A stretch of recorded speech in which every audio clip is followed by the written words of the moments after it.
उत्तर प्रदेश के विधानसभा चुनाव 2027 को लेकर बेहद गंभीर बहुजन समाज पार्टी की अध्यक्ष मायावती ने एक बार फिर से बड़ा फैसला लिया है। विधानसभा चुनाव के लिए 15 से 18 प्रत्याशी फाइनल कर चुकी मायावती ने पूर्व राज्यसभा सदस्य अशोक सिद्धार्थ को पार्टी से बाहर का रास्ता दिखा दिया है। आपको बता दें कि अनुशासनहीनता के बेहद खिलाफ मायावती ने पार्टी के नेशनल कोऑर्डिनेटर अपने भतीजे आकाश आनंद के ससुर यानी अशोक सिद्धार्थ को पहले भी पार्टी से निष्कासित किया था, लेकिन उनके सार्वजनिक रूप से माफी मांग लेने पर उन्हें वापस पार्टी में ले लिया था। मायावती ने अशोक सिद्धार्थ के बाद आकाश आनंद को भी पार्टी से बाहर निकाल दिया था, लेकिन उनकी भी वापसी कराकर दोबारा से नेशनल कोऑर्डिनेटर बनाया गया। मायावती ने सोशल मीडिया पोस्ट पर करके कहा कि अशोक पूर्व सांसद को महाराष्ट्र के चुनाव में खासकर पार्टी टिकट के बंटवारे को लेकर बीएसपी महाराष्ट्र प्रदेश अध्यक्ष आदि के साथ सही से तालमेल करके नहीं चलने की वजह से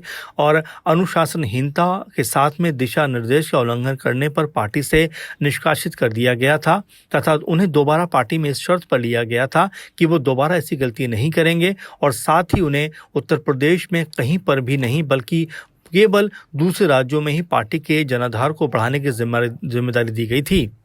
बसपा मुखिया ने आगे लिखा कि इसके बाद भी अशोक सिद्धार्थ को जिन भी राज्यों की जिम्मेदारी बीएसपी कोऑर्डिनेटर के रूप में उन्हें दी गई, वहां उन्होंने अपनी जिम्मेदारी को सही से नहीं निभाया। केवल कर्नाटक ही नहीं बल्कि उड़ीसा और पश्चिम बंगाल इन राज्यों से भी इनकी अनुशासनहीनता अर्थात पार्टी के दिशा निर्देश के उल्लंघन की खबरें लगातार आते रहने के फलस्वरूप इनको बार बार चेतावनी देने के बावजूद भी इनमें सुधार नहीं आने की वजह से अशोक सिद्धार्थ को पार्टी की सभी जिम्मेदारियों से मुक्त कर दिया गया। मायावती ने आगे कहा कि इनके बाद भी यूपी में इनके वापस लौटने की खबरें जानबूझकर पार्टी में भ्रम की स्थिति फैलाकर आगामी यूपी विधानसभा आम चुनाव के सघन अभियान को प्रभावित करने का षड्यंत्र है। अतः पार्टी व मूवमेंट के हित में अशोक सिद्धार्थ को आज तत्काल प्रभाव से पार्टी से निष्कासित कर दिया गया है। अब इन्हें पार्टी में आगे कतई भी वापस नहीं लिया जाएगा। बसपा अध्यक्ष ने सिद्धार्थ के साथ रणवीर सिंह बेनीवाल को बीएसपी कोऑर्डिनेटर के रूप में पंजाब समेत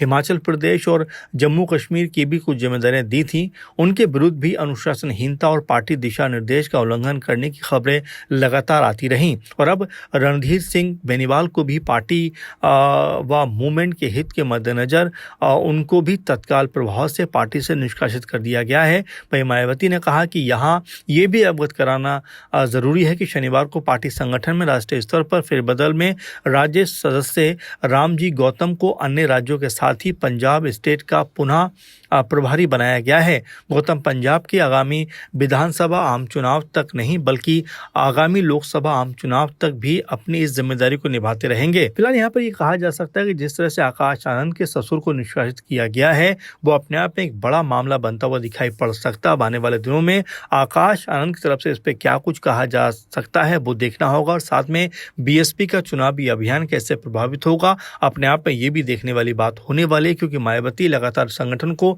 मजबूत करने का काम तो कर रही है, लेकिन अगर इतने बड़े कद के नेता पार्टी से निकाले जाएंगे तो जाहिर सी बात है कि पार्टी के ऊपर इसका विपरीत असर पड़ता हुआ दिखाई पड़ेगा।